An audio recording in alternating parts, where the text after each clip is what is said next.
பர்திமேயு சுவிசேஷ ஊழியங்கள் வழங்கும் நற்செய்தி நேரம். தேவ செய்தி பாஸ்டர் ஆர். அகஸ்டின். இந்த நாளில் உங்களோடு மறுபடியும் எப்போதும் போல சந்திக்கவும், தேவனுடைய வார்த்தையை சொல்லவும் ஆண்டவர் கொடுத்திருக்கிற நல்ல தருணத்திற்காய் ஆண்டவரை ஸ்தோத்தரிக்கிறேன். ஒவ்வொரு நாளும் இந்த நிகழ்ச்சியை கேட்குறீங்க. அநேகர் பல கருத்துக்களை கூட சொல்கிறீங்க. சிலலாம் சொல்கிறீங்க பாடுற பாட்டை முழுசாக பாடக்கூடாதாங்கிறீங்க. சிலர் சொல்கிறீங்க இன்னும் கொஞ்சம் நேரம் கூட பேசக்கூடாதாங்கிறீங்க. தொலைக்காட்சியில் கொடுக்கப்பட்ட நேரத்தோட ஒரு நிமிஷம் கூட பேச முடியாது. ஏன்னா நம்ம பேசினாலும் அவங்க கட் பண்ணிடுவாங்க. ஏன்னா அந்த டைம் வந்துட்டா ஆட்டோ கட் ஆஃப் ஆகி அடுத்து போயிடும். உங்கள் ஆர்வத்திற்காய் நன்றி செலுத்துகிறேன். கர்த்தருடைய வார்த்தையை கேட்கிறதற்கு தாகத்தோடு காத்திருக்கிற உங்களுக்கு என் மனமார்ந்த நன்றியை மட்டுமல்ல, ஒரு காலம் வரும் என்பதை உணர்ந்திருக்கிறீங்க. ஆமோஸ் 8:11 படி தேசத்தில் ஒரு காலம் வரப்போதான். அது என்ன காலம்? தேசத்திலே பஞ்சத்தை அனுப்பும் நாட்கள் வரும். அது என்ன பஞ்சம்? ஆகார குறைவினால் உண்டாகிற பஞ்சம் கிடையாது, ஜலக்குறைவினால் உண்டாகிற தாகம் கிடையாது. ஏன்னா இன்னைக்கு வீட்டுக்கு வீடு ஆரோ போட்டுறீங்க. தண்ணீர் பிரச்சனை இருந்தால் கூட உப்பு தண்ணீரை நல்ல தண்ணீரை மாற்றுவதற்கு மனுஷனுக்கு ஞானத்தை கர்த்தர் கொடுத்து விட்டார். ஆனால் ஜலக்குறைவினால் உண்டாகிற தாகமும் கிடையாது. ஆனால் ஒரு தாகம் இருக்குமா? அது என்ன தாகம்? வேத வசனம் கிடைக்கக்கூடாத ஒரு பஞ்சத்தை அனுப்புகிற நாள் கட்டாய வருமா? அதை அறிந்தவர்களாய் அநேகர் கேட்கிறதற்காய் உங்களுக்கு நன்றி செலுத்துகிறேன். இந்த நாளிலும் உங்களோடு நான் பேச வேண்டும் என்று ஜெபித்து காத்திருந்த போது சிலர் ஒரு காரியத்தை கேட்டீங்க. மறுபடியும் அதை கொஞ்சம் எங்கள் மனதுக்கு ஆறுதலான ஒரு காரியத்தை பேசுனீங்க. ரொம்ப காலமாச்சு அது கேட்டு என் நினைவுக்கு வருது. தயவு செய்து அது மறுபடியும் சொல்ல முடியுமான்னு சொன்னீங்க. நிச்சயமாக மறுநாள் திரும்ப உங்களுக்கு ஒரு நாள் தொலைக்காட்சியில் வரும். ஆனால் இப்பொழுது உங்களோடு பேச போகிற ஒரு காரியம், உங்கள் வேதாகமத்தை எங்கே இருந்தாலும் சரி தயவு செய்து கையில் தேடி எந்திரிச்சு போய் எடுத்து ஏசாயா தீர்க்கதரிசியின் புஸ்தகம் 6வது அதிகாரத்திலே 11வது வசனத்தை எல்லாரும் எடுப்பீங்களா? அப்படி எல்லாரும் எடுக்கிற வரைக்கும் வசனம் தியானிக்கையில் இதயமத்தில் ஆறுதலே, காரிருளில் நடக்கையிலே தீபமாக வழி நடத்தும், காரிருளில் நடக்கையிலே தீபமாக வழி நடத்தும், வசனம் தியானிக்கையில் இதயமத்தில் ஆறுதலே, காரிருளில் நடக்கையிலே தீபமாக வழி நடத்தும், காரிருளில் நடக்கையிலே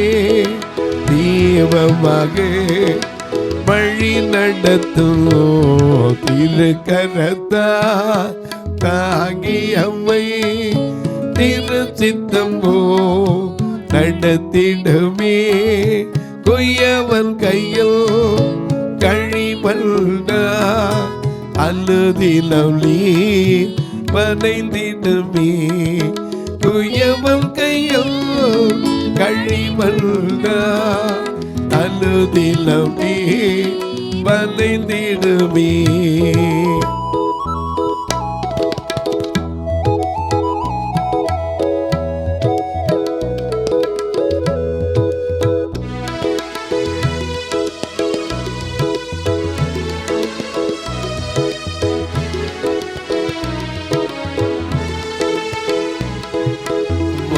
வசனம் தியானிக்கையில் இதயமத்தில் ஆறுதலே, காரிருளில் நடக்கையிலே தீபமாக வழி நடத்தும் காரிருளில் நடக்கையிலே தீபமாக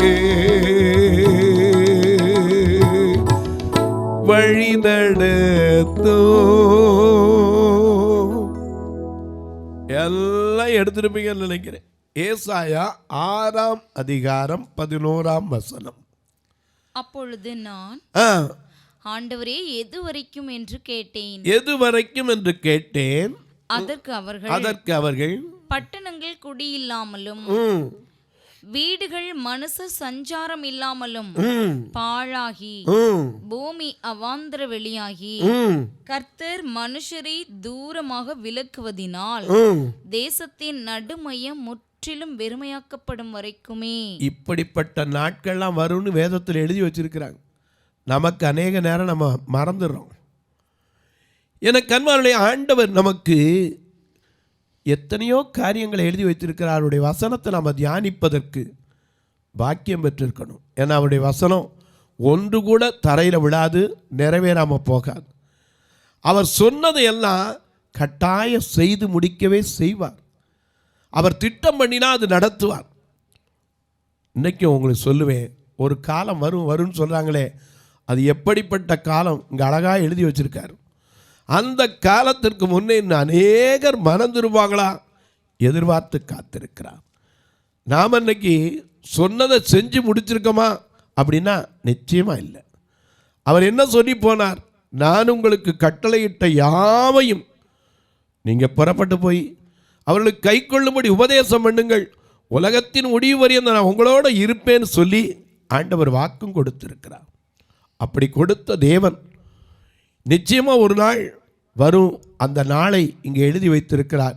இதை குறித்து நான் உங்களோடு சொல்லி பயமுறுத்த விரும்பவில்லை. உங்களோடு நான் பேச விரும்புகிற ஒரு காரியம் உண்டு. ஏன்னா ஒரு காலம் வரும்னு சொன்னேன், அதுக்காக இதையும் சொன்னேன். நீங்கள் உங்களை குறித்து பயமுறுத்த விரும்புறதில்லை. நாம் இன்றைக்கு யாருடைய மனைவி, இதை குறித்தான் நாம் தியானிக்க போகிறோம். இன்றைக்கி அநேக நேரங்களில் இங்கே உலகத்தில் சொல்கிறோம், குடும்பம் பிரச்சனை பாடு உபத்திரவம் எல்லாம் சொல்கிறோம். வெளிப்படுத்தின விசேஷத்தில் 19ஆம் அதிகாரத்தில் மிக அழகாக நமக்கு எழுதி வைத்திருக்கிறார். அதை நாம் இன்றைக்கு ஆதாரமாக எடுத்துக்கொண்டு உங்களோடு பேச போகிறேன். ஏன்னா ஒரு காலம் வர்றதுக்கு முன்னாடி நாம் யாருங்கிறது முதல்ல தெரிஞ்சுக்கணும். நம்ம யாருடைய மனைவி என்பதை தெரிந்து கொள்ள வேண்டும். வெளிப்படுத்தின விசேஷம் 19ஆம் அதிகாரம் 7ஆம் வசனத்தை பாருங்க. மிக அழகா எழுதி வச்சிருக்கார். நாம் சந்தோஷப்பட்டு களி கூர்ந்து அவருக்கு துதி செலுத்த கடவோம். ஆட்டுக்குட்டியானவருடைய கல்யாணம் வந்தது, அவருடைய மனைவி தன்னை ஆயத்தம் பண்ணினாள் என்று சொல்ல கேட்டேன் என்று எழுதியிருக்கிறார். ஆட்டுக்குட்டியானவருடைய கல்யாண நாள் வந்தது. நாம் சந்தோஷப்பட்டு களி கூர்ந்து அவருக்கு துதி செலுத்த கடவோம். ஏன்னா அவருடைய கல்யாண நாள் வந்தது. அவருடைய மனைவி தன்னை ஆயத்தப்படுத்தினாள். இன்றைக்கு நாம் யாருக்கு மனைவியாக இருக்கிறோம்? உதாரணமாக பாருங்க, ரூத்தின் புஸ்தகத்தில் மிக அழகாக எழுதி வச்சிருக்கார். 1ஆம் அதிகாரம் முதல் 1, 2, 3 வசனங்களை வாசிக்க கேட்போம். ஏன்னா இந்த ரூத்தினுடைய வாழ்க்கையில் யாருக்கு மனைவியாக இருந்தாள், யாருக்கு அவள் கொடுக்கப்பட்டாள் என்பதை நாம் அறிந்து கொள்ள வேண்டும். நியாயாதிபதிகள் நியாயம் விசாரித்து வரும் நாட்களில் தேசத்திலே பஞ்சம் உண்டாயிற்று. ஏன்னா பஞ்சம் எலியாவின் காலத்துல கூட வந்துச்சு. நாம் அதுக்கு தான் பாடுறோம், பஞ்சத்திலே எலியாவுக்கு அப்பம் கொடுத்தார், பஞ்சமின்றி எலியாவை ஆசீர்வதித்தார். பஞ்சத்திலே எலியாவுக்கு அப்பம் கொடுத்தார், பஞ்சமின்றி எலியாவை ஆசீர்வதித்தார். பஞ்சம் தீரும் வரை அந்த விதவை வீட்டில், பஞ்சம் தீரும் வரை அந்த விதவை வீட்டில் பானையில் எண்ணெயும் மாவுக்கு நெய்யவில்லை, பானையில் எண்ணெயும் மாவுக்கு நெய்யவில்லை. எனக்காக யாவற்றையும் செய்வதே எனக்கு நீ பயமில்லை உலகிலே. எனக்காக யாவற்றையும் செய்ததினா, எனக்காக யாவற்றையும் செய்ததினா ரட்சிப்பின் பாத்திரம் ஏந்தி தொழுதிடுவே, ரட்சிப்பின் பாத்திரம் ஏந்தி தொழுதிடுவே.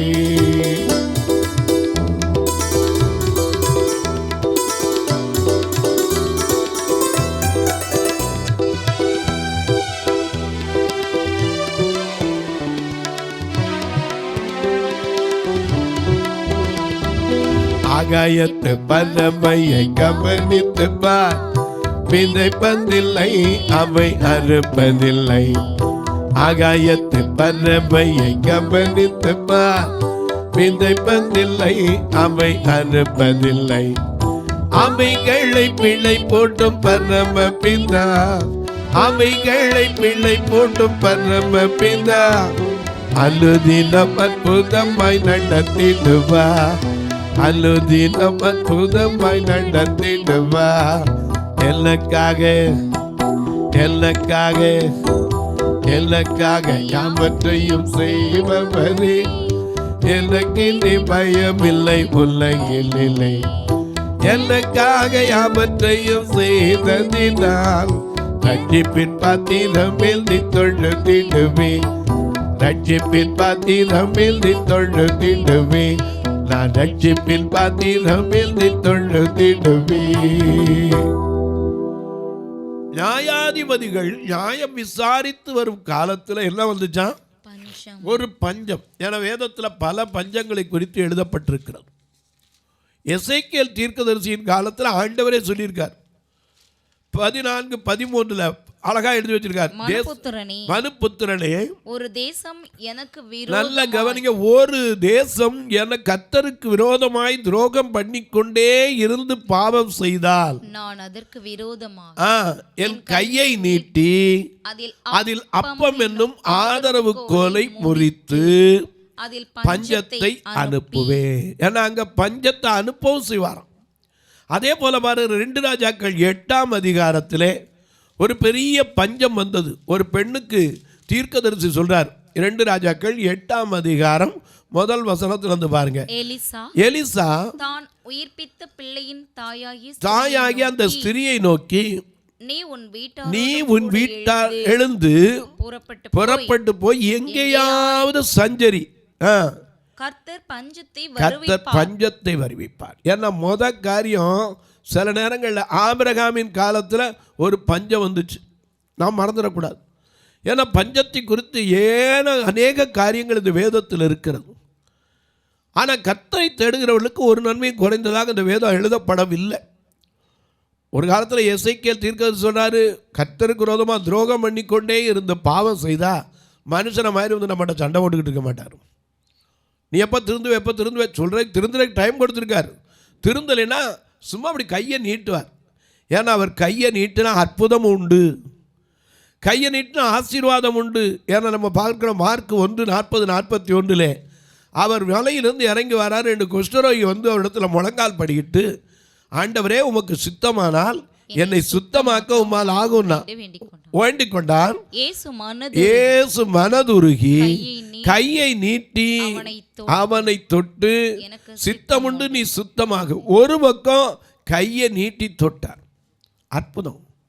அதே சமயத்தில் பாருங்க, யோவான் எழுதின சுவிசேஷம் 9ஆம் அதிகாரம் 1-2 வசனத்தில் வாசிக்கும் போது சீசர்கள் கேட்குறாங்க, அவி ஒரு பையன் உட்காந்துருக்கானே, இந்த கண்ணு தெரியாத உட்காந்துருக்கானே, இவனுக்கு ஏன் கண்ணு தெரியாமல் போச்சு? இவன் அப்பா அம்மா செஞ்ச தப்பா அல்லது இவன் செஞ்ச தவறானா? இவன் செஞ்சதில்லை, அப்பா அம்மா செஞ்சதில்லை, என் நாமம் மகிமைப்பட வேண்டும் என்று சொல்லிக்கொண்டே தரையில் துப்பி சேருண்டாக்கி அவன் கண்ணிலே, அது ஒரு தரையில் துப்பி சேருண்டாக்கி அந்த சேற்றை அவன் கண்ணிலே என்ன செய்தார்? பூசினார். போய் கழுவுனார். அவன் பார்வையிட்டான். எனக்கு அன்பாலே சில இடத்துல கையை பிடிச்சி தூக்கி விட்டு கூட எழுப்பி விட்டுருக்கார். ஏன்னா அவர் கையில் அற்புதம் ஒரு பக்கம் உண்டு, ஆனால் கையை நீட்டுவார். எதுக்கு நீட்டுவார்? அன்றைக்கு பேதுருவை கையை நீட்டினார். மத்தேயு எழுதின சுவிசேஷத்தில் மிக அழகாக நாம் பார்க்கிறோம். அவன் கடலில் நடந்து வரார். நடந்து வரும்போது ஐயரே அமிழ்ந்து போகிறேன்னா அடுத்த நிமிஷம் அவர் கையை நீட்டி அவனை தொட்டு தூக்கிட்டார். அற்ப விசுவாசியே ஏன் பயப்பட்டார்? எனக்கு அன்பானவர்களே, ஒவ்வொரு இடத்துலையும் அவர் கை நீட்டும் போதெல்லாம் அற்புதம் நடந்திருக்கிறதையும் பார்க்கிறோம், அதிசயங்கள் நடந்திருக்கிறது. ஏன்னா அவருக்கு பேர் என்னது? அதிசயங்கள் செய்கின்றவே அருகில் இருக்கிறார். அற்புதங்கள் செய்கின்ற பேர் நமக்குள் வசிக்கிறார். அதிசயங்கள் செய்கின்ற பேர் அருகில் இருக்கிறார். அற்புதங்கள் செய்கின்ற பேர் நமக்குள் வசிக்கிறார்.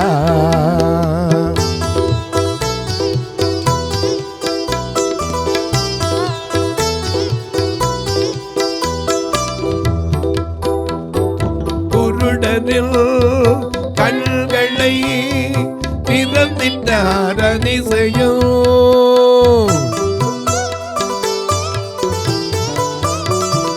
குருடனில் கண்களை திறந்திட்டார் அதிசயம். அன்று செவிடனில் காதுகளை கேட்க சொன்னார் அபிஷயம். அன்று செவிடனில் காதுகளை கேட்க செய்தார் அதிசயம். அதிசயங்கள் செய்கின்ற பேர் அருகில் இருக்கிறார். அற்புதங்கள் செய்கின்ற பேர் நமக்குள் வசிக்கிறார்.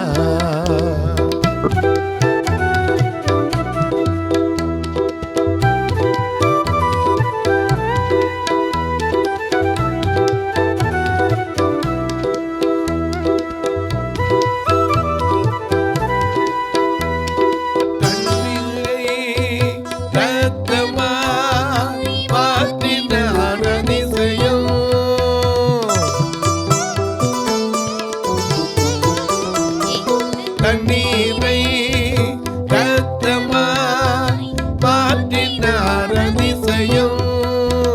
வெறும் தண்ணீரை ராட்சரசமாய் மாற்றினார் அதிசயம். வெறும் தண்ணீரை ராட்சரசமாய் மாற்றினார் அதிசயம். அதிசயங்கள் செய்கின்ற பேர் அருகில் இருக்கிறார்.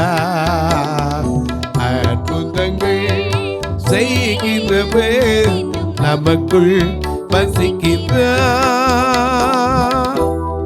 மார்க் 7:34 வாசிக்கிறோம்.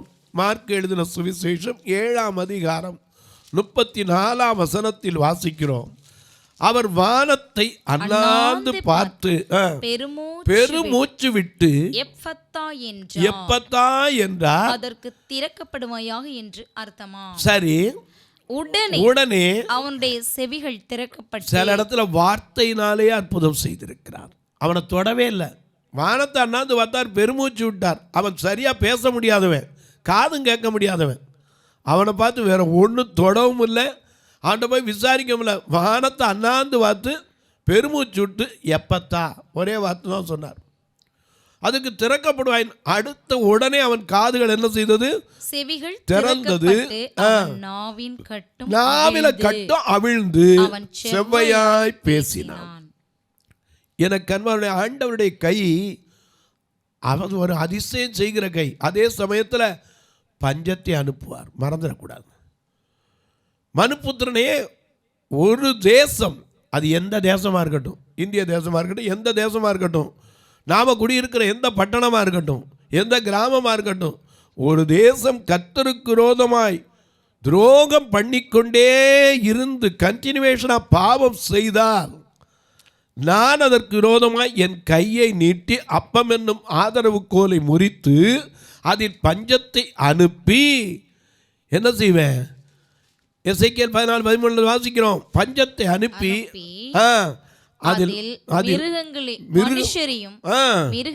மிருகங்களையும் இராதபடிக்கு நாசம் பண்ணுவேன். அப்படின்னு இருந்தனால அது நடுவில் ஒரு நல்ல நீதிமான் இருந்தால் அவனுக்கு பாதம் உண்டு. அதில் அடிக்கடி நீங்கள் அந்த அதிகாரத்தை வாசிப்பதில் நோவா, தானியேல், யோபு 3 பேரை குறித்து சொல்லிகிட்டே இருப்பார். அவர்கள் மாத்திரம், அவர்கள் பிள்ளைகளுக்கு கூட அந்த நீதி கிடையாதுன்னார். ஆனால் ரூத்தின் காலத்தில் பஞ்சம் ஒன்று வந்துச்சு. என்ன பஞ்சம்? இவன் அந்நிய தேசத்து பெண். ரூத் யாரு? மோவாபிய பெண். நகோமி என்ன செய்கிறா? எங்கே இருந்தவ? அப்பத்தின் வீடாகிய பெத்லகேமில் இருந்தவ. இந்த பெத்லகேம்ல இருந்து புறப்படுறான். வாசிக்கும் 2ஆம் வசனத்துல இருந்து திரும்ப ரூத்தின் புஸ்தகம் 1ஆம் அதிகாரம் 2-3 வசனத்தை அந்த பார்க்கலாம். மனுஷனுடைய பேர் எலிமலேக்கு, அவன் மனைவியின் பேர் ஒரு குடும்பம். அவனுடைய 2 குமாரர், ஒருவன் பேர் மக்லோன், மற்றொருவன் பேர் மக்லோன் என்றால் என்ன? பலவீனம், வியாதி என்று பொருள். மக்லோன், மற்றொரு பேர் கிலியோன். யூதாவில் உள்ள பெத்லகேம் ஊராகிய. ஏன்னா இந்த பெத்லகேமை குறித்து தான் வேதம் சொல்லுது. மீகா 5:2 எப்பிராத்தா எனப்பட்ட பெத்லகேமே, நீ யூதேயாவின் தேசங்களுக்குள் 1000ங்களுக்குள் சிறியதாய் இருந்தும் இஸ்ரவேலை ஆளப் போகிறவர் உன்னிடத்திலிருந்து புறப்பட்டு இடத்துக்கு வருவார். அவருடைய புறப்படுதல் அநாதி நாட்களாய் பூர்வத்தினுடையது என்று எழுதப்பட்டிருக்கிறது. இந்த பெத்லகேம் அப்பத்தின் வீடு. இந்த பெத்லகேம்ல தான் மேபி போசேத் மொடவனும் கொண்டாந்து ராஜாவின் போஜனத்தில் உட்கார்ந்தது நீங்கள் மறக்கக்கூடாது. இந்த பர்சிலாயின் குமாரரும் இந்த பெத்லகேம்ல தாவீது நாட்களில் அங்கே ராஜாவுடைய போஜன பந்தியில் இருந்ததை நீங்கள் மறந்து விடக்கூடாது. இந்த அப்பத்தின் வீடாகிய பெத்லகேம்ல இருந்த குடும்பம் யாரு? நகோமி, எலிமலேக்கு, மக்லோன், கிலியோன். இவர்கள் எல்லாரும் என்ன செய்யறாங்க? வாசிங்க 3ஆம் வசனத்தை திரும்ப அப்படி தொடங்க. பெத்லகேம் ஊராகிய எப்ராத்தியராகிய அவர்கள் மோவாப் தேசத்திற்கு போய், அந்நிய தேசத்துக்கு போறாங்க. எதுக்கு? மோவாப் தேசத்திற்கு போய் அங்கே இருந்து விட்டார்கள். ஏன்னா பஞ்சம் வந்துருச்சு, இருக்கிற வழியில், அதனால ஓடி போய் அங்கே இருந்து விட்டாங்க. அங்கே இருந்தபோது நடக்கிற காரியத்தை புருஷனாகிய எலிமலேக்கு இறந்து போனான். முதல்ல புருஷன் போயிட்டான். அவளும் அவளுடைய 2 குமாரரும் இருந்தார்கள். இவர்கள் மோவாபியரில் பெண் கொண்டார்கள். வரலாமா? ஆண்டவருக்கு விரோதமா என்ன செய்யக்கூடாது? மோவாபியர் சந்ததிக்கு என்ன செய்யக்கூடாது? வரக்கூடாது. ஆனால் நான் போய் பெண் கொண்டார்கள். யாரு? மக்லோனுக்கு ரூத்தும், கிலியோனுக்கு ஒர்பாளும் கொடுக்கப்பட்டார். இந்த ரூத் யாரு? விசுவாசத்தில் கொஞ்சம் கூட சளைத்தவ கிடையாது. ஆனால் அந்த ரூத் யாருக்கு மனைவியாக கொடுக்கப்பட்டாள்? பலவீனத்திற்கு. பலவீனத்தோட எத்தனை நாள் வாழ முடியும்? வியாதியோட எத்தனை நாள் வாழ முடியும்? பாருங்க, கொஞ்ச நாளில் ஆண்டவர் என்ன செஞ்சார்? அந்த பலவீனம் அழிந்து போனார். வாசிக்க பார்க்கலாம். அங்கே என்ன பண்ண? 2 பேரில் ஒருத்தருக்கு என்ன மனைவியை கல்யாணம் பண்ணாங்க. 4ஆம் வசனத்தை பாருங்க. ரூத்தின் புஸ்தகம் 1ஆம் அதிகாரம் 4ஆம் வசனத்தை பாருங்க. இவர்கள் மோவாபியரில் பெண் கொண்டார்கள். அவர்களில் ஒருத்தி பேர் ஒர்பாள், மற்றவள் பேர் ரூத். இந்த ரூத்தை பற்றி நான் படிக்க போகிறேன். ரூத் யாரு? யாருக்கு மனைவியாய் கொடுக்கப்பட்டாள்? இந்த மக்லோனுக்கு பேர் என்ன? அவருடைய பேருக்கு ஏற்ற மாதிரி பலவீனம் அல்லது வியாதி. இன்றைக்கி எத்தனையோ பேர் வியாதியோட பலவீனத்தோடு தான் வாழ்ந்து கொண்டிருக்கிறோம். ஆனால் நாம் யாருக்கு மனைவியாக கொடுக்கப்பட வேண்டும்? போவாஸ், மணவாளனுக்கு. ரூத்தின் புஸ்தகம் 4ஆம் அதிகாரம் 10ஆம் வசனத்தில் அவள் யாருக்கு கொடுக்கப்பட்டாள்? மரித்தவனுடைய சகோதரருக்குள்ளும் ஊராருக்குள்ளும் அவனுடைய பேர் அற்று போகாமல் மரித்தவனுடைய சுதந்திரத்திலே அவன் பேரை நிலைநிறுத்த நான் மக்லோனின் மனைவியாயிருந்த மோவாபிய ஸ்திரீயான ரூத்தை எனக்கு பலவீனத்துக்கு மனைவியா இருந்த அவளை யாரு? போவாஸ் யாரு? மணவாளன்.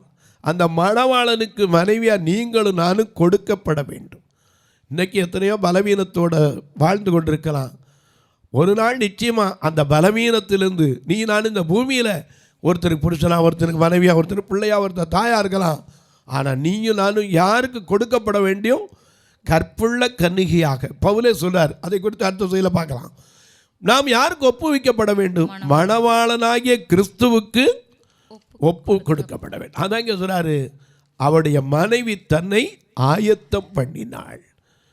சந்தோஷப்பட்டு கலிகூர்ந்து அவருக்கு துதி செலுத்த கிளம்பும் ஆட்டுக்குட்டியானவருடைய கல்யாண நாள் வந்தது. அவருடைய மனைவி தன்னை ஆயத்தம் பண்ணினாள். தொலைக்காட்சியில் பார்க்கிற என் அன்பு மக்களே, இந்த நிகழ்ச்சியை நாள்தோறும் பார்க்குறீங்க, கேட்குறீங்க, பரவசம் அடைகிறீங்க. நீங்களும் இந்த உலகத்தில் பலவீனமான புருஷனோடு நான் வாழ்கிறேங்க அப்படிம்பீங்க. கவலைப்படாங்க. இந்த உலக வாழ்க்கையில் பலவீனங்கள் உண்டு. ஏன் சொல்லப்போனால் சுகவீனங்கள் உண்டு, வியாதிகள் உண்டு. ஆனால் நாம் மணவாளனாகிய கிறிஸ்துவுக்கு ஒப்பு கொடுக்கப்பட போகிறோம். அதுக்கு ஆயத்தப்பட்டு கொண்டிருப்போமானால் அங்கே கண்ணீர் இல்லை, கவலை இல்லை. கர்த்தரே நமக்கு நித்திய வெளிச்சமாயிருந்து வழி நடத்துவார். இந்த தொலைக்காட்சியில் கேட்கிற நீங்கள் ஒரு வார்த்தை இதுக்காக ஜெபம் பண்ணுங்க.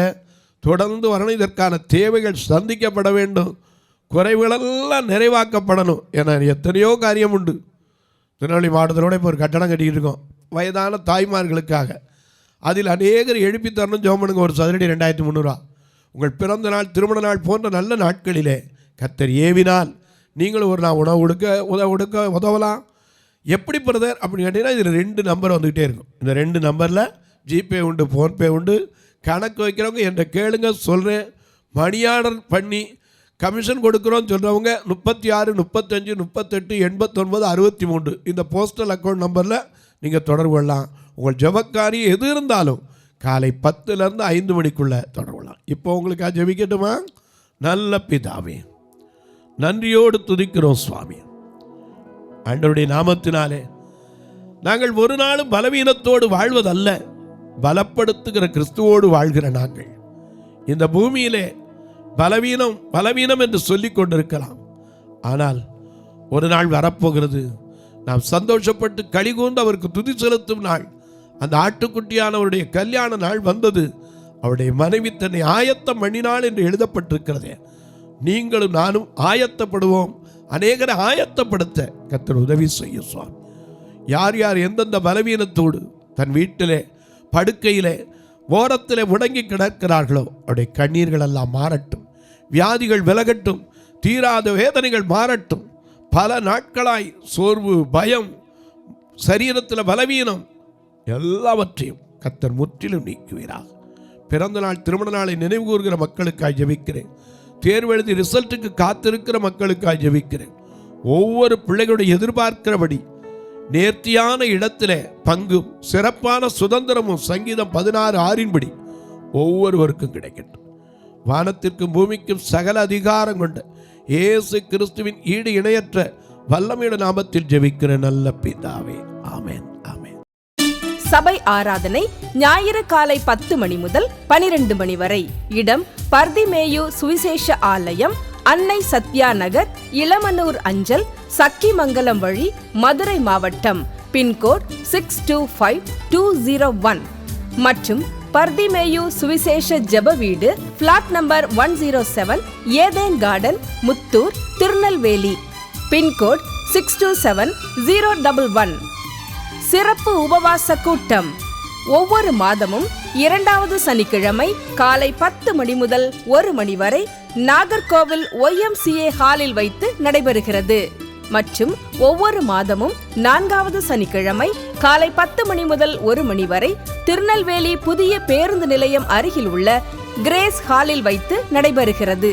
எங்கள் எல்லா ஆராதனைகளிலும் கலந்து கொண்டு தேவனை மகிமைப்படுத்த அன்பாய் அழைக்கிறோம். உங்கள் உதாரத்துவமான காணிக்கைகளினால் இவ்வூழியத்தை தாங்க விரும்பினால் R Augustine, account number 5021364331, IFSC code IDIB 000B066, Indian bank, BP Kulam, Madurai. GPay number 9842181917, BGM ministries மற்றும் 9442559772, பிளைண்ட் மினிஸ்ட்ரீஸ் அகஸ்டின். உங்கள் தொடர்புக்கு பாஸ்டர் ஆர் அகஸ்டின், பர்திமேயு சுவிசேஷ ஊழியங்கள், நாகமலை, புதுக்கோட்டை, மதுரை 625019. தொலைபேசி எண்கள் 9842181917 மற்றும் 9442559772. கர்த்தர் தாமே உங்களை ஆசீர்வதிப்பாராக.